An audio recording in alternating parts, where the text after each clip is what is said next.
So how's everyone going with their assignment 3? So I did put through the marks for assignment 2 last night. So if you haven't seen those, check them out. I think there's a couple of people who haven't submitted their links through the Canvas system. So I really need you to do that so I can actually put your marks in. So yeah. Most people have done that okay. Any questions? Well, yeah. Jeanette first. I just wanted to, it was helpful that you posted up that response to Patamon's question, because that was some of my questions already as well. Is that regarding assignment 3? Yeah, about assignment 3. Yep. So just to get my head in the right space for this, maybe,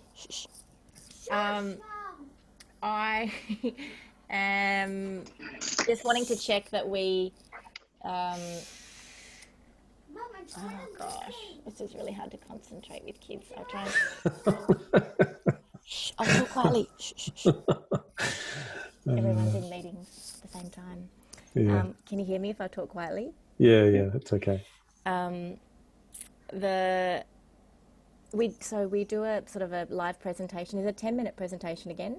Yeah. So I decided just to keep it the same, but do we just walk, like, kind of share our screen and kind of show bits of our Canvas site? Is that the idea? Just kind of walk. Yeah, just talk us through your site. Yeah, basically. Okay, cool. So yeah, then in the lead up to it, we're just kind of making sure all of the bit boxes we need to tick for the assignment are in the site, and we just have a map of where we're going to show you through it to keep time going quickly, and that's pretty much it. Yeah. So I think Paula also made a comment on the discussion here, but talking about, how much content am I expecting in your course? Well, I'm not really actually that interested in the content, to tell the truth. I'm more interested in the actual design, the thinking behind the design, the decisions around why and the key for me is more how you've designed the course, an indication if there's, what content would be there, but I'm not really interested in the actual content as such. And it doesn't have to have a whole lot of content, just indicative what you would be putting in there. The key for me is what are the activities, what are the assessment designs that you're putting into place. Those are the key things for me. Great. Yeah, that was one of my questions too, because I sort of build it as I go, some of this stuff. So I've got a sort of a sketch in my mind of the types of activities, but I may not have got it all completely built in Canvas. But maybe instead of, because we can kind of just show you the unpublished bits anyway that students can't see, because I want to use my live site. Sure. And just say there'll be a, perusal annotation here, and there'll be a this there, and that kind of but thing, also right? why. That's why what I'm really interested in is why you've included those elements. Yeah, but do we talk to that, or do we need to have that written somewhere in the site? No, well, I guess I kind of I thought one way of making that explicit is in your subject overview page. Yeah. And the other way is perhaps doing it like a course map, where you can make pretty explicit why you've, designed it as you have in the core elements of it, linking to theory. But I would also think, most of you have done a pretty good blog post around your assignment 2, which very much explains where you're heading. So that's another option as well, is do you want to have an accompanying blog post that goes with it? That's kind of like the offline explanation. That kind of ties it together, because 10 minutes is going to be a pretty brief overview. Yeah. So we could maybe put a link to a blog as well. Yeah. As it part of the assignment submission? Yep. Okay. Yep. Accompanying, the blog behind the design. Yep. Yeah. Just some ideas anyway. Invite you to the Canvas site, Tom? Do we need to invite you as a instructor or something, so that you can go and look at the site? I think you probably might have to.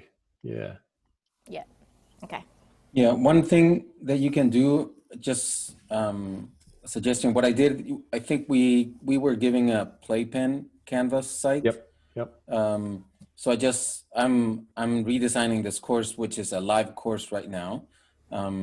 So I exported or copied all that content into the playpen, and that's where I'm going to modify everything. So I won't mess anything up with the students' version. Yeah, if you're live. I mean, that's a good idea, Daniel. Mm-hmm. I wasn't quite sure how easy it was to export a course. It's pretty easy. Playpen. It's easy because you can export a giant file and then re-import it, but you can also just copy it inside Canvas, and that is instantaneous. Cool. Yeah. Well, that's probably what I would recommend if you're working on a live one. Is just export an offline version basically into your playpen.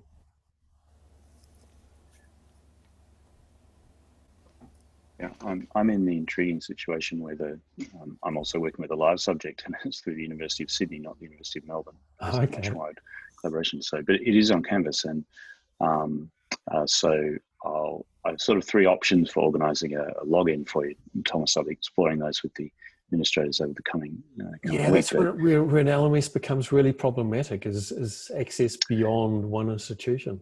Yeah, because I think if you were, you have UniMelb login, so I think it would be more straightforward. Yeah, if it was at UniMelb. So if you had a University of Sydney login, it would be more straightforward. But we've got to get everyone sorted out in Melbourne to access that site anyway. So it's fine. We know how to do that.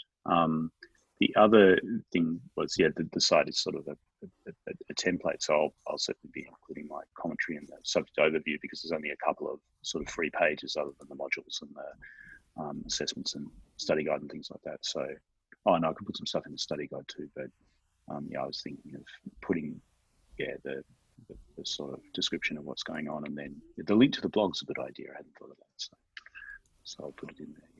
Yeah, I like the idea of being able to see process and thinking, and I think that's where blog posts are really quite powerful. You can see the actual, building of ideas and perhaps the moments of inspiration that come through. As long as you capture those, of course.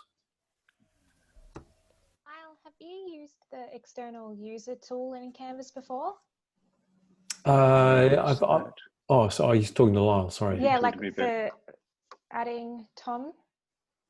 Yeah, I'll have to ask the folks at Sydney. I think you can be I think there's a guest option, and I think, so external user, Yeah, that's what I use to, like, if I'm like, there's college tutors, or you get a personal email from them and you're able to add them. It's just in the Canvas navigation, you drag it up as a tool.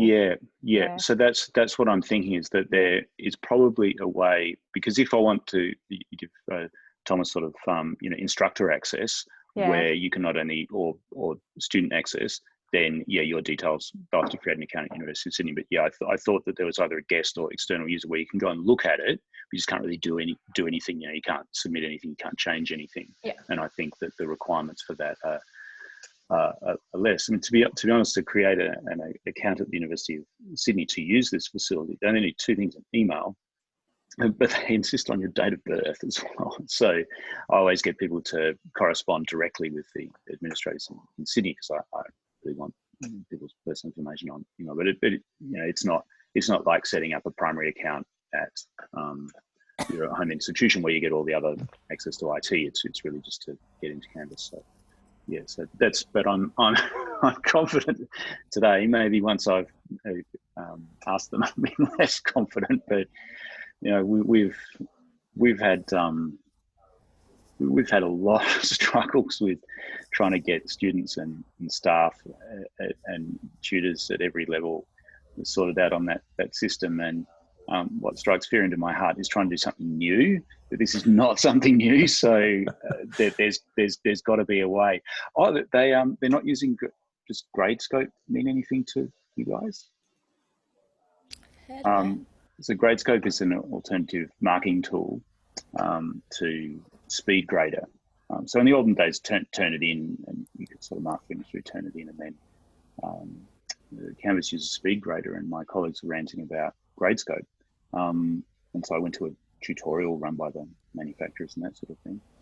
But University of Sydney hasn't even installed it yet, so Melbourne is ahead because they've got Gradescope integrated. And, it allows you to do the thing they most liked in the 300 strong subjects was you can have these dynamic rubrics. So you can add comments to a question and then marking criteria as you go along. So as you start marking assignments, you realise people are doing the same thing wrong, so you sort of add it in and off you go, and you can attach marks to it. Whereas in SpeedGrader, you can make it as a frequent comment or something, but you can't change the marking scheme. So it's very sophisticated, but yeah, Sydney are only just getting on board with that. Yep, I find the rubrics tool in Canvas very useful, just for making explicit what you're, or hopefully explicit what you're after when you're marking. Yeah, it's tons better than the old Turnitin one, and then whatever the hell was before that in LMS, and the SpeedGrader one's even better. So yeah, it's certainly good, but don't put the marking scheme in it. I got caught like that one year, and the student said, "Oh, you put all the you've told us how to do the questions in the rubric," or something like that. So, yeah, so everything you put in there, the students can see. There was a bit that suggested it was for instructors, but anyway, yeah, these are solved problems, like integrating Zoom and all that. Yeah, they're all things of the past.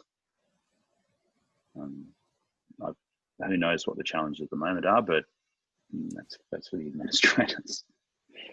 So we have two people working in a clinical trials centre in Camperdown at the University of Sydney who sort of oversee the sort of day-to-day operations of the consortium. So do you teach at both Uni Melbourne and Sydney, Lyle? Well, the way it works is that the consortium, all of the subjects are listed at each of the 6 participating universities, and so students enrol in the degree and the subjects at their own home university. But the subject is only taught by one of the universities. So I teach Bayesian methods, so all the 45 people who are doing that are all enrolled at their home uni, but they all come to the University of Sydney's Canvas site to access the material and do the subject. Must be a bit of a nightmare splitting the fees. Yeah, so another solved problem. So we have a redistribution model, internal markup, whatever you like, which we've worked pretty hard on. So solve that problem and the logins, and that the one thing that we never seem to be able to get on top of is that the executive at the school look up to see how many students there are in the subject. And so I get an email saying you're not getting marking support because you've got 6 students in your subject. So I wrote back and sent them a sheet and said, I've got 45 because there's 5 other universities tipping students in, and it seems to matter how much we say it or how many conversations we have. The cross enrollments is, it's very difficult to get that sort of for people to keep that in mind when they're going through those. The sort of subject tallies. So does anyone else teach subjects at other unis? So I don't actually teach it at Sydney. It's a subject that's listed at every university. Right. So I'm still considered to be teaching with the University of Melbourne, but we just have enrolments from other universities, and we use Sydney's platform instead of our own.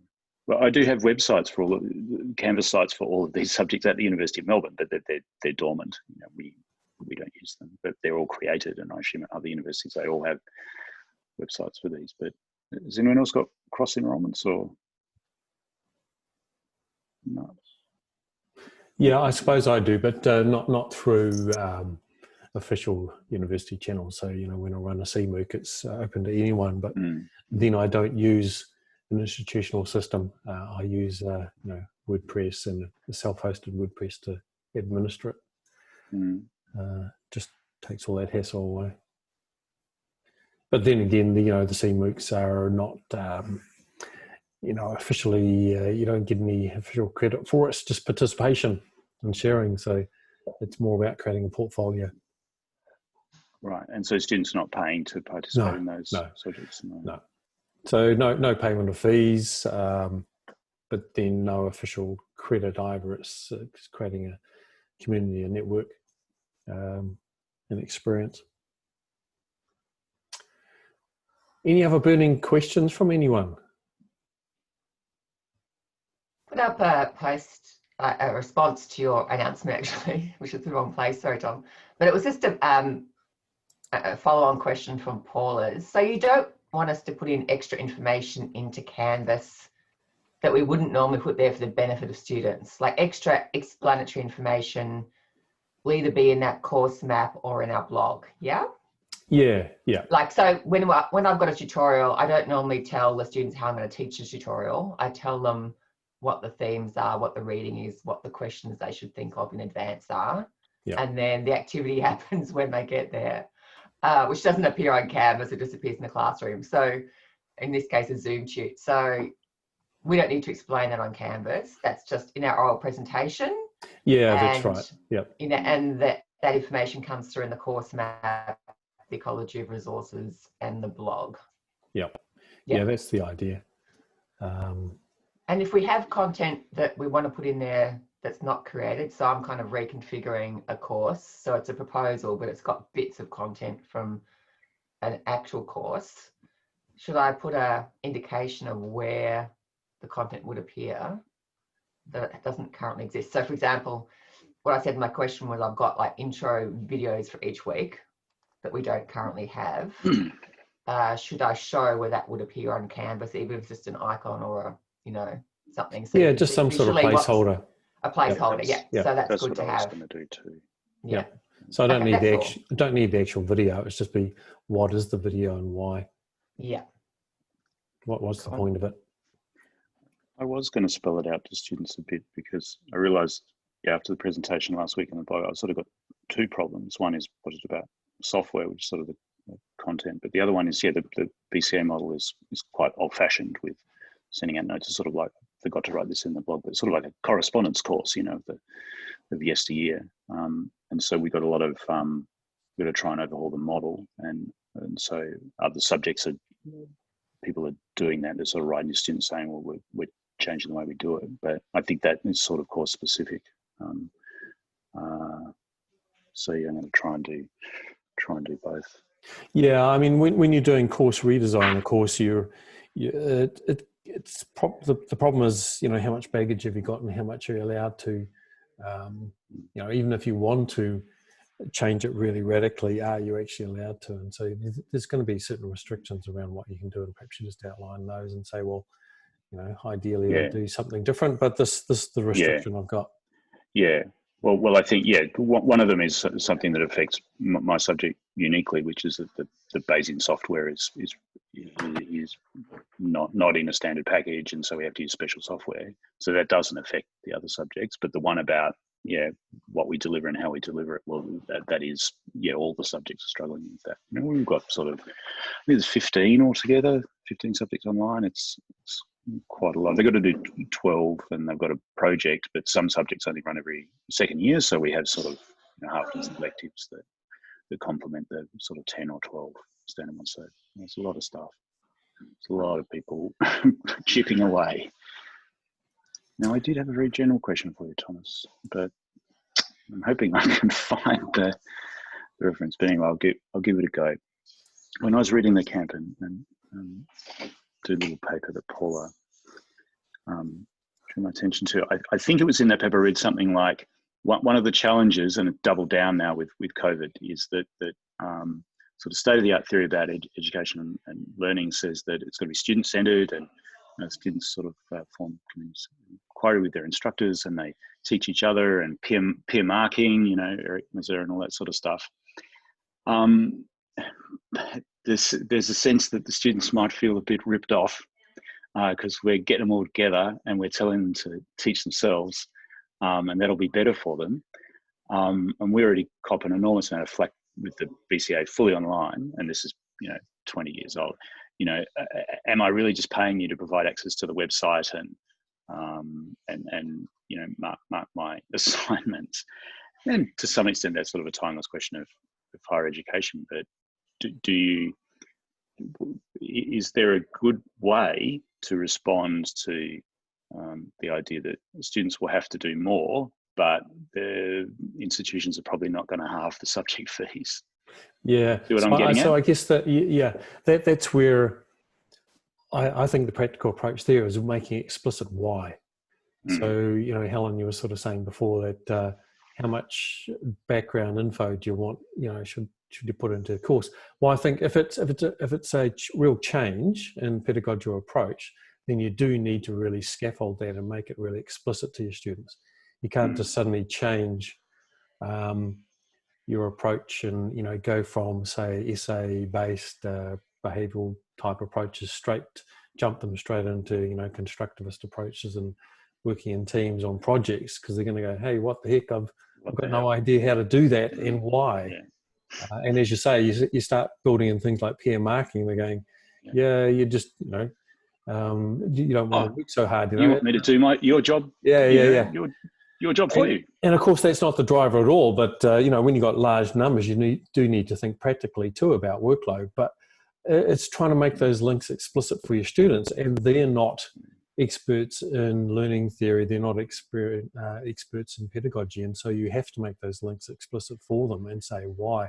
And so for me, I guess, you know, I kind of would set aside the first week or first couple of activities, just trying to really hammer that in. Why is this course doing what it's doing? And these are the reasons that trying to link to the graduate outcomes, why I'm taking this sort of approach. And that just kind of short circuits some of that that feedback that you might get, because they're just not making the links. They're not making the links to why. Right, and that's where the Biostatistics collaboration is an advantage, because we have sort of teacher meetings every 6 months, and we sort of all teach the same template, and we're sympathetic to moving things on. Whereas if you're in a maths department or a population health, where people can, someone else mentioned this, you know, people teach their own way, each subject teaches its own way. So if they've had 2 years of, as you say, of question and answer stuff in assignments with little boxes, and then they suddenly run into the PAH continuum, it's a big shock. So key is, and we're overhauling the first year subjects in statistics and biostatistics, both in maths and population health, been involved in. And you've got to start at that point, and that's a tremendously big job. But to get them thinking that way, then they can.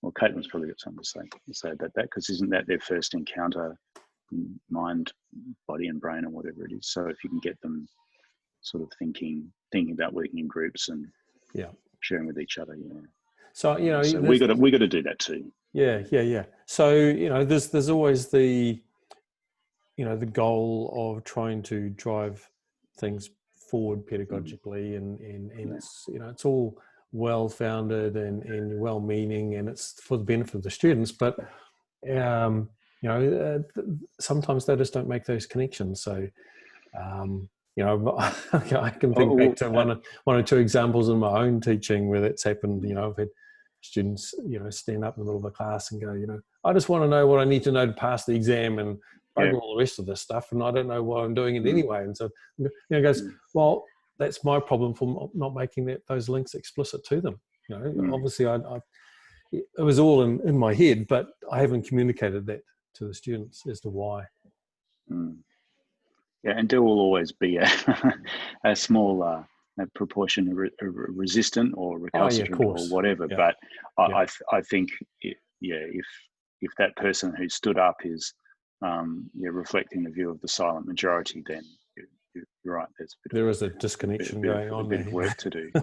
Yeah, I mean, I've got involved in the consulting subject with it's been taught in the School of Mathematics and Statistics, and half the class are there with the videos on and talking and around the groups, and the other half is just the black box with the name, microphone turned off, totally silent. And so and it's very, very talking and activity oriented, you know, and we don't record the lectures or tutorials. It's a decision that the department has made so that people can have an open discourse and sort of try out ideas. And there's a group of people who they're not going to get with the program. That's not the way they roll. Yeah. Anyway, enough from me. Thanks for that answer to the so my Dorothy Dixer question to finish off. Do you think that every person who's a teacher at the university should do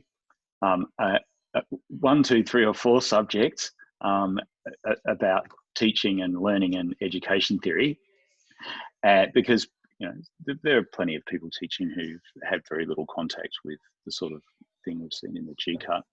And the other one is the history and philosophy of science is something that sort of drives me mad in my discipline. People have got plenty of maths background, but they don't necessarily appreciate the historical side of things. And I think there's an equivalent in other people's sort of disciplines, the sociology of this or the psychology of something else. And that's the other thing. I think it's sort of a bit like the education thing, which is learning how people learn. It's sort of learning how science is made or learning how those sort of things. We don't have enough of those qualitative. Well, it's just that a lot of students have had no contact with that sort of stuff at all. So they've got no idea that people have thought about how you learn or thought about how science is made or thought about how politics came about or whatever. So no, that's a huge issue, and I've had lots of conversations and discussions around that.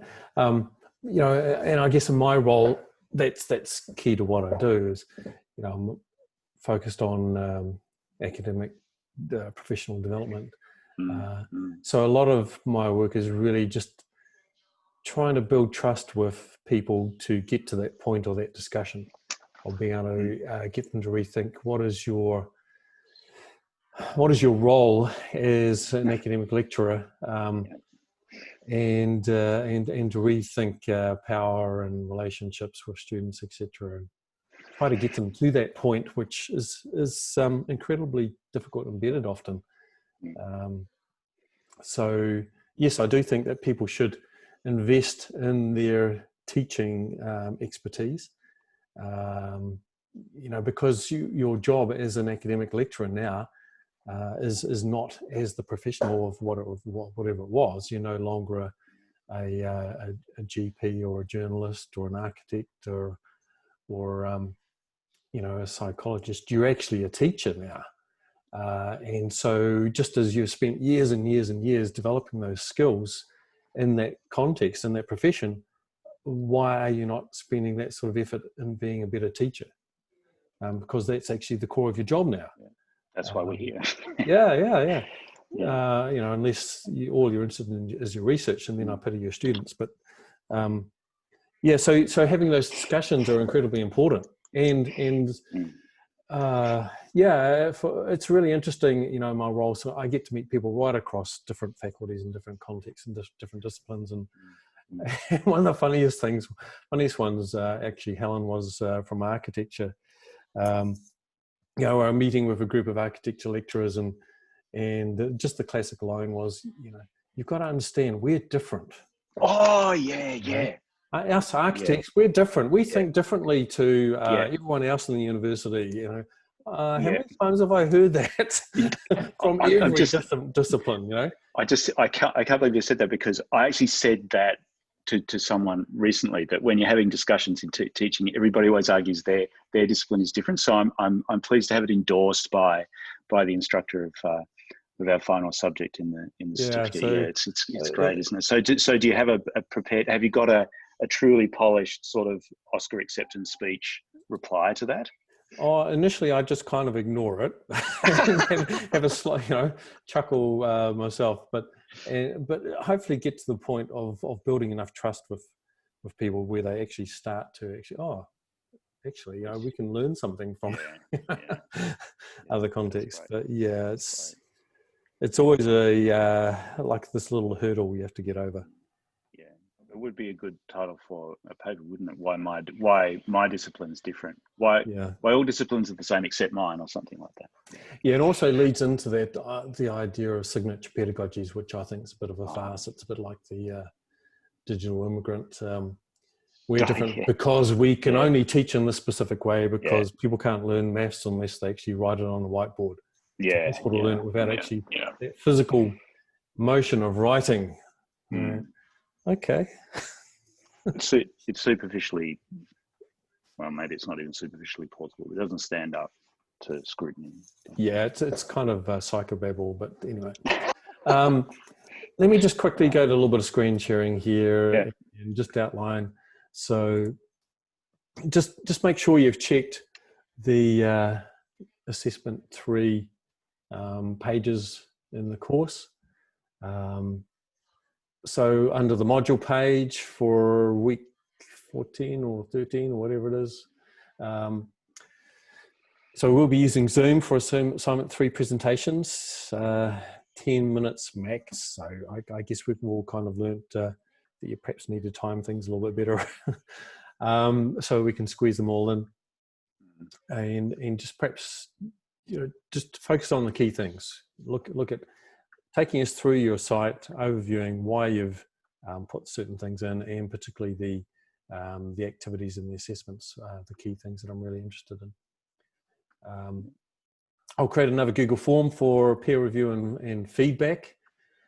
So what I did with assignment 2 is I basically collated all that, and I took an average of the marks from all of everyone that put a form in, and it did come out relatively close to my mark in most cases.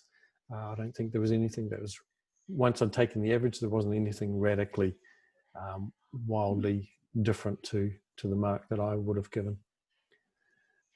So I hope people find the collated feedback useful. So that's pretty much what I've popped into your assignment 2 marking schedules. So we will do the 10 minutes Zoom, use the marking rubric. So the marking rubric for assignment 3. Is that essentially ostensibly the same as the one for assignment 2? It is pretty much. It's just modified slightly. Yeah, sure. But it has the same 5 sections. Yeah. I haven't got my glasses on, so I can't read it. Let me have a look. So you can see that on Canvas as well, but maybe if I zoom in slightly, see it's a little bit bigger to read on the screen there. Yeah. It is essentially the same format as assignment 2, because you're doing the same sort of thing, except instead of it just being the pitch, the proposal. In assignment 3, you're talking us through your actual prototype design and such.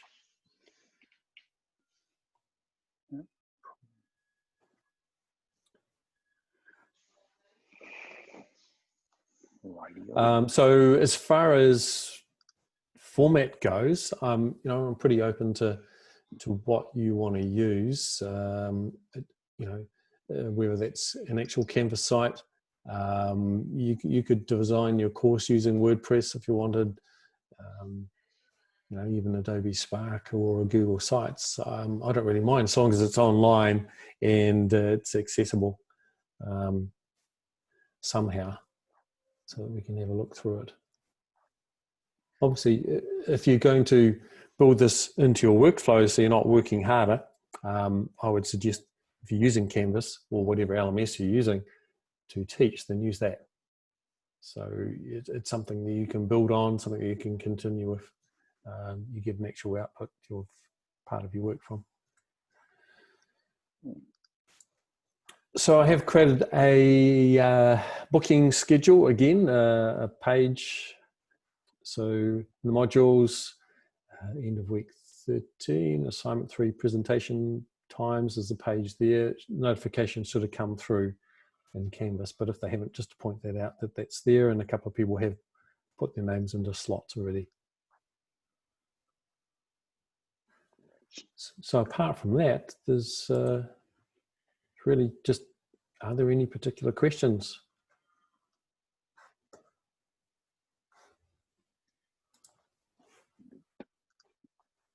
Cool glasses, Lyle. Haven't seen those before. Thank you.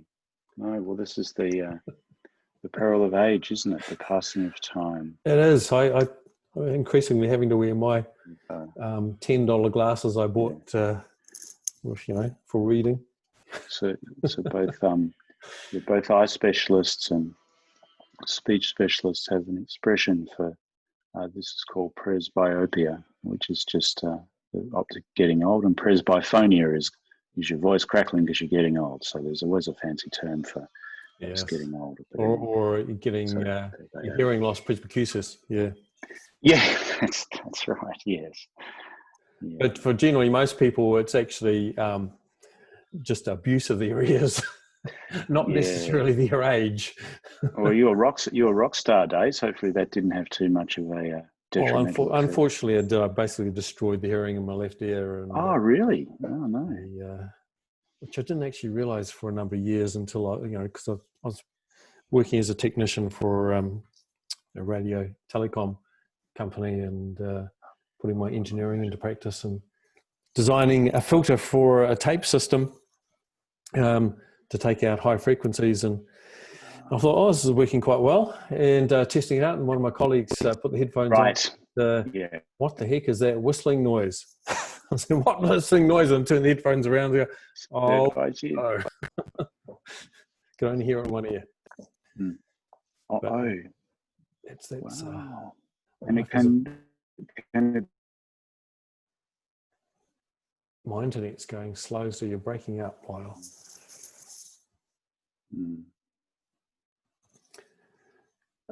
Any other burning questions or issues from anyone? I had a quick question about Adobe Spark, just because I'm going to be using it in a like a workshop lecture type thing I'm doing tomorrow. I was wondering I've got like inbuilt Padlets, because that seems to work quite nicely with the Adobe Spark having buttons to go to a Padlet and do a discussion together. But is there like a poll tool or like a quiz tool that you would recommend using with Adobe Spark above any others, or? Not really. I like SurveyMonkey personally. So the two that I use are SurveyMonkey and Google Forms. Yeah, all right, cool. I like SurveyMonkey Live because the app's really nice and you can do nice presentations off the SurveyMonkey app. I just normally screen share from my phone. And pull up the results pretty much instantly. And if you refresh the screen on the app on SurveyMonkey, it tells you how many completions you've got as well. So if you are doing a poll live, your feedback as to here's half the class finished it or not, etc. Yeah, oh cool, thanks for that. And the other thing I was wondering, just out of curiosity, is like obviously when you're online, using the Adobe Spark presentation is really easy because you're sitting in front of your computer scrolling away. But if you were to be in like a classroom face to face, like does it work with like a clicker or something like that? Or I don't know, I've never. I don't tend to use clickers. What I tend to use is an iPad. Okay. And then I basically just wirelessly screen mirror either to an Apple TV if there's one in the room connected to the projector, or I connect my laptop to the projector, and I have an app that basically makes my laptop think it's an Apple TV. Yeah. And so I basically screen mirror wirelessly to it. Okay. And so I have my iPad in my hand. I'm doing everything off the iPad remotely, and I just wander around the class, and I can even get participants in the class to then share their screen if they've got an Android device or that's cool. iOS device. What's the app, Tom? It's called AirServer, AIRSERVER, airserver.com, I think is .com. And it's a really robust app. I've used it for a number of years. They keep making it even better and better. It's cross-platform, so it works on Windows, works on Android, and they've even started selling their own hardware, which is a little bit more cross-platform than Apple TV. So check out AirServer, and it also works across. If you've got really difficult Wi-Fi networks, which universities quite often are, which have subnets, they have a QR code which you can use to scan. If you can't get it to automatically see your device and connect, you can scan a QR code which seems to get around a lot of those issues and let you connect. Thomas, do you have a link to that you can share in the... I'll put that in the chat, but also screen share it here for you as well. Yeah. So when I'm presenting live in person, I don't tend to do this a lot. Obviously, it doesn't make sense remotely, although I have done it. it just makes the interaction and physically in the class a lot more flexible, because then with my iPad or even my iPhone, I can just wander around and see what people are doing on their screens, seeing if they're on task or if they're updating the Facebook status. I've sat at the back of lectures and with everyone, on the laptops, and they're all on Facebook doing something else. They're not engaging with the class at all. But the problem there is the lecturer who's not making that connection. You're not engaging people with their devices, then they're going to do something else. Mm-hmm. So I find this a really good tool. There's a trial version, so you can download it onto your PC or your Mac. And I think it works for 2 weeks or something, and then time's out. But if you want to buy it, it's like $15. It's cheap as chips sort of thing, a couple of coffees. Awesome. Definitely we'll have to try that out. And there are ways of getting around problem Wi-Fi networks, because you need the Wi-Fi to connect over. So a couple of options I always have up my sleeve is I have a little 4G to Wi-Fi hub router. So if I can't get the Wi-Fi to work at all, I just set up my own little Wi-Fi router in the room and use it for screen sharing between my iPad or iPhone and my laptop. Sometimes the design of lecture theatres is the concrete bunkers which won't even let 4G through, so sometimes that doesn't work. And then I can do things like plug into Ethernet and reshare over Wi-Fi, or use Bluetooth locally, and it just becomes a bit slower. So there are ways of getting around tricky Wi-Fi networks. Can I ask another question? This could be a dumb one, Tom, but how do you actually share your iPad or iPhone to your Mac anyway, just normally, like connecting it? So you can either do it wirelessly, like I've just been talking about with something like AirServer, or you can plug it in. So let me just quickly demo that to you while I'm screen sharing. So I have done this a few times in class and showed you my iPad screen. So let me just walk you through how to do that. Yeah. Quite often I'll do this sort of thing live in class, and what I'm really wanting people to do is ask me how I did it, and because I'm hoping it's something interesting for people. And so I'm just starting out QuickTime Player. So this is obviously I'm on a Mac. There's slightly different ways to do it on a PC, but you can do the same thing on a PC with Windows. So I'm starting up QuickTime Player, which is the default media player app on Mac. So if you don't have a shortcut to QuickTime Player, it'll be in your applications folder on your Mac. So I'm just starting up, and the first time it starts up, it wants me to load a video that I've been mucking around with previously, which was a webinar. So I don't want to do that. I want to cancel it. Just go up to the main menu. What I want to do is go new movie recording. Click on that. And then I can choose from here the device. So it just so happens I've got my iPad ready, queued up. I've plugged it in via the USB to Lightning connector in this case, because I've got an iPad mini. Had to give my Pro back, unfortunately, to my last job.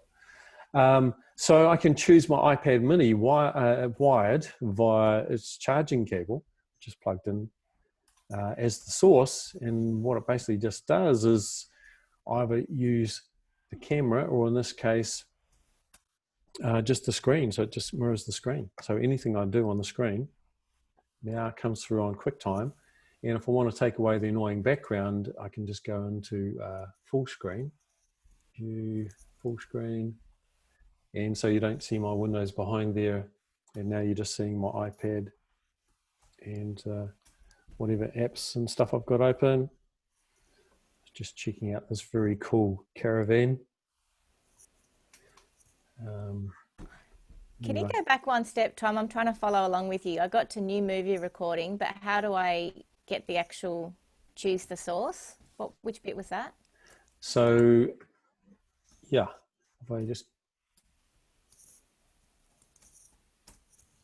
close that. Go back to QuickTime Player. Mm-hmm. Go to new movie recording. Mm-hmm. Comes up with menu. It's just because I had my last option there chosen.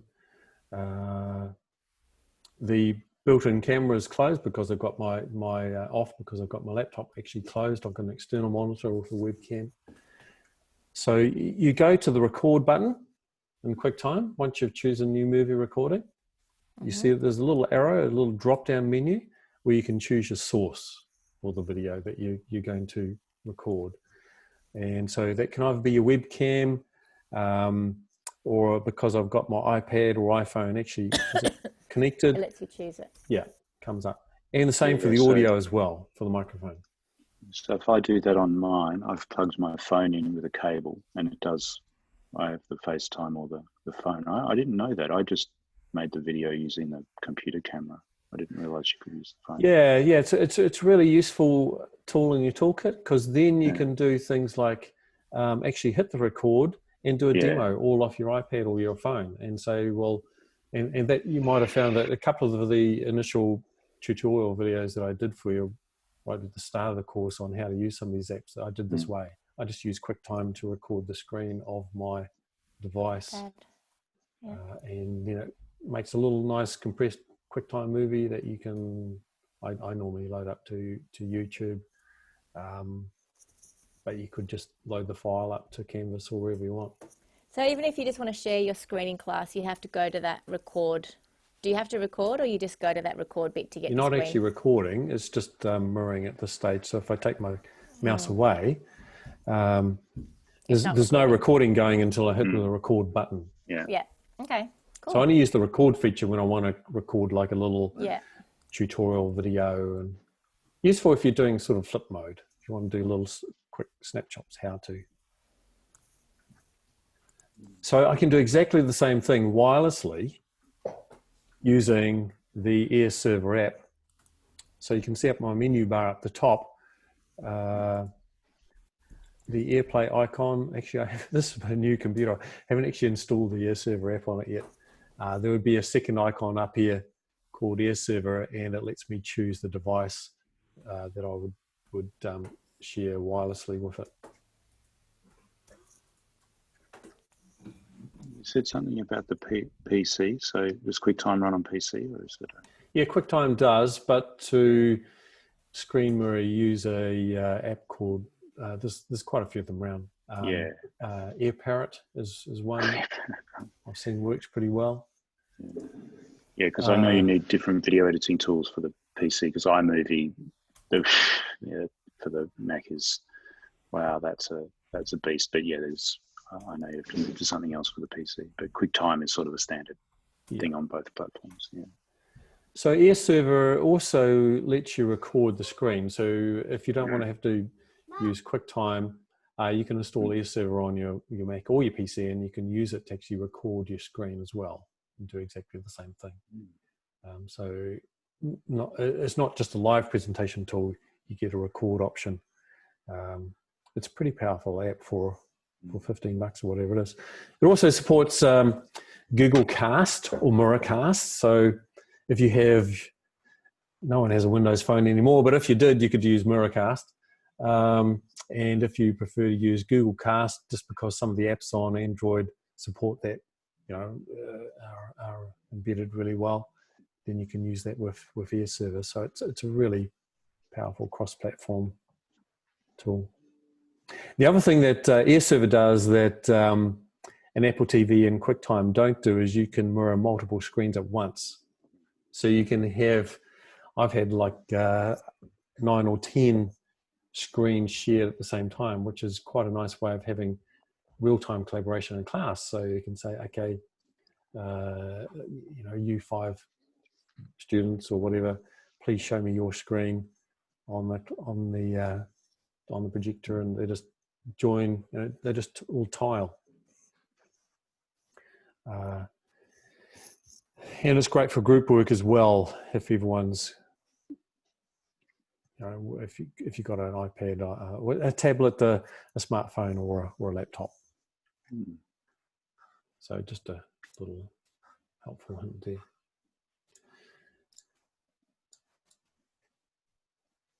Super.